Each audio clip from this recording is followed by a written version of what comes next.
You ever wake up with a gun in your face and think, this has gotta be a dream? Yeah, I didn't either.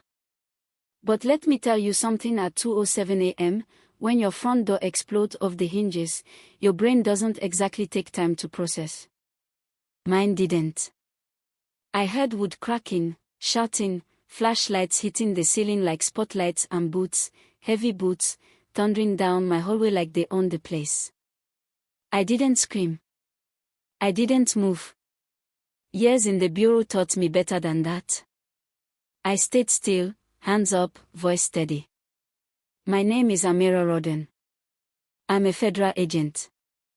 My badge is on the nightstand. I'm not armed. You'd think that might mean something. It didn't. They yanked the covers off me, zip-tied my wrist behind my back, dragged me out of bed barefoot. I'm in an old t-shirt, cotton shorts, bedhead, not exactly looking like a threat. But nobody looked. Nobody asked. They were in my house like it was war and I was the enemy. One wrong move and I'm a body bag with a badge. And here's the kicker, they weren't even at the right house. One number off. That's it. One digit on a GPS screen run by a third-party tech company called Duritech. No confirmation, no knock, no coordination with my agency. They just burst in because a red dot on a map told them to. And even after they found my credentials, they didn't apologize. They untied me, eventually stood there awkward like I was supposed to thank them for not shooting me.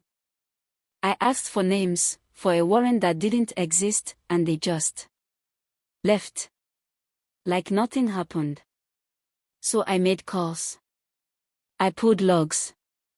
Nothing. No coordination, no heads up, no accountability. Just bad data and worse judgment. I talked to Creighton, my bureau contact. He showed up within the hour, took one look at the wreckage and said, hell of a wake-up call. I told him, no. It was almost a death sentence. The tech company blamed signal drift. The sheriff's department blamed the tech. Everybody had an excuse, nobody had a spine.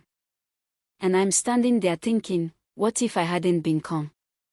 What if I was just someone who panicked? My neighbor Gil gave me footage from his ring cam. The moment they breached, no knock, no ID, rifles drawn. You can hear me say, I'm a federal agent. And you know what you hear back? Nothing.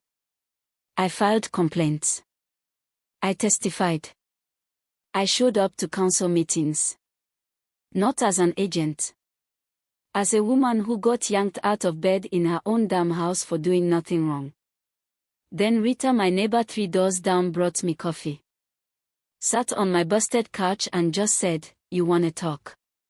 Not as a reporter, just as a person. That moment hit different. It reminded me why this matters, because silence makes systems lazy.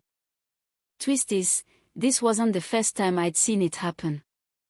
When I was 16, they came for my dad's sanitation worker, never had a record over a bogus equipment theft. Showed up with a warrant, didn't even knock. My mom cried into a dish towel while they searched our garage. They found nothing, apologized later. My dad just looked at me and said, don't let this change you. But it did. It made me write down every question I had about justice and chase the answers all the way to Quantico. I earned my badge. And now, even with all that training, all that clearance, they still didn't see me. So I made noise. Wrote an op-ed. Took it to the media. Sat on panels. The clip from my ring cam went viral. People were furious. Some tried to discredit me, said I must have done something to deserve it. Others said I was lucky to survive. And all I kept thinking was how many people don't.